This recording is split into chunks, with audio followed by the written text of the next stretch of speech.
Hey Addicts, what's up? We're back here for Slime, episode 21, and this was a pretty good episode. I liked it a lot more than I thought I was going to. I think we got a little bit more world building, or just building up to the end part of the season.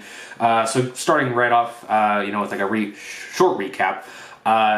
We get to see that Rimuru is, being the teacher for these students that we got introduced in the last episode, and his whole goal is to try to build some trust with them, and also, get them to respect him. One of the ways that he gets them motivated in the classroom is to use Ranga as kind of a scare tactic, which is great.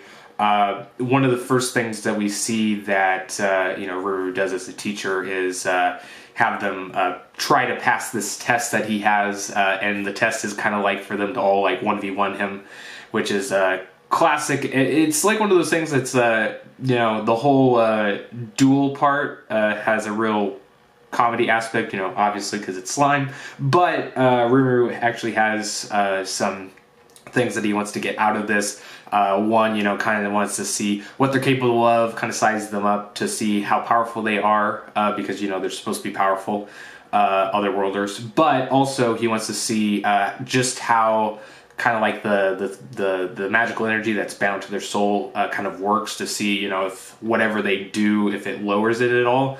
And unfortunately it doesn't, which is not a good sign.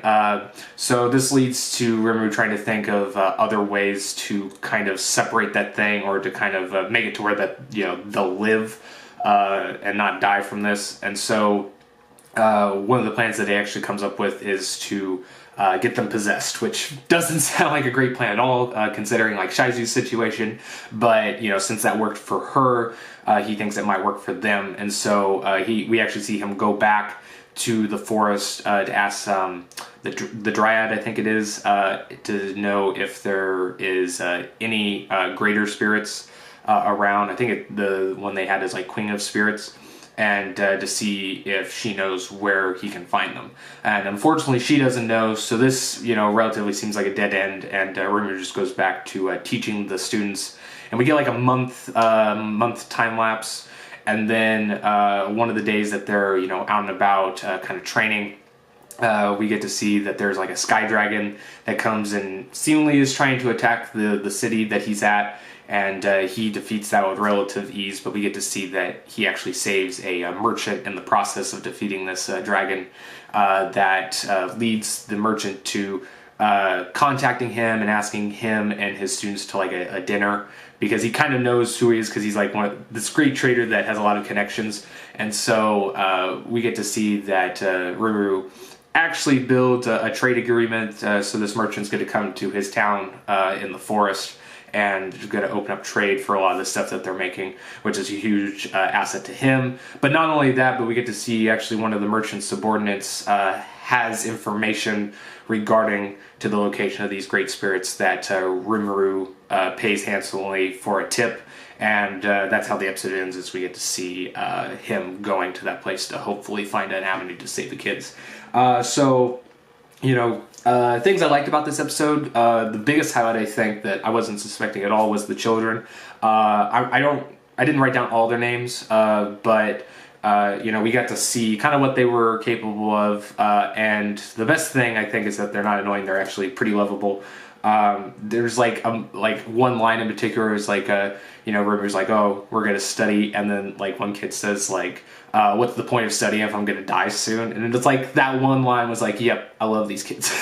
There's also another one, I think probably the biggest highlight for me was, I think probably the only one I remembered because it was probably the most English, was Chloe. I think that was she had like the little picture book always with her. That kid was just adorable. She's like, do I really have to duel you? Okay. And then she's like, murderous intent, like, yeah, if you don't, surrender, these blades will just kill you. So that duality there was really great. All of them seem like they're pretty likable. I didn't have a problem with any of them in the episode. As far as action, I liked seeing the storm dragon, or the sky dragon, or whatever you want to call it.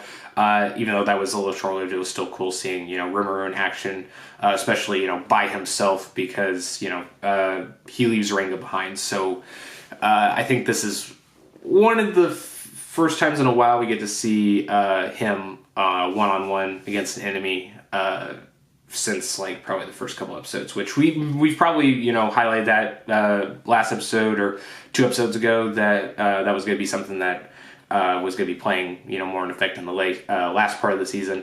And so we got a little bit of glimpse of this, and so hopefully, you know, we'll get to see more of it before the season ends.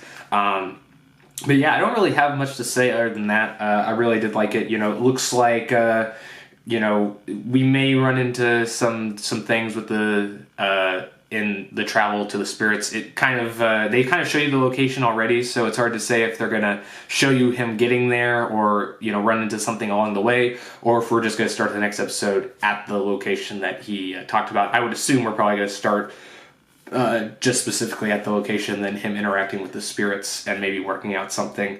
But I would say we're probably going to get another episode at least kind of like this, where we may have like maybe one scuttle, but it's not going to be anything serious.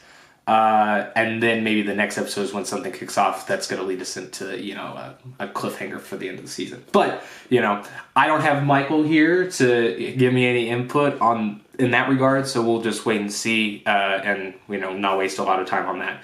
But I'm looking forward to where it's going. I think, you know, dealing with the kids in this episode, kind of seeing that they're more likable, I'm more looking forward to now the last episodes. At first, I was kind of iffy. I'm like, hopefully they don't spend too long. But seeing that they're actually likable, I'm okay with spending a little bit more time with them. So we'll just see where it takes us, and, you know, hopefully we get some cool stuff ahead. You know, let us know what you guys thought of the episode. Did you guys like it? What did you think of the new characters they, you know, they showed off in this episode? And looking forward to that big bad. Well, I don't know how big they are, but you know, that conflict that's coming, because I'm sure we're going to see at least the introduction of it before the end of the season. But anyway, guys, that'll conclude this video, and if you haven't seen it, you should check it out, because it was a pretty good episode. And I'll just see you guys next time, and I'll shut up so we can actually get to next time. So, later, Addicts.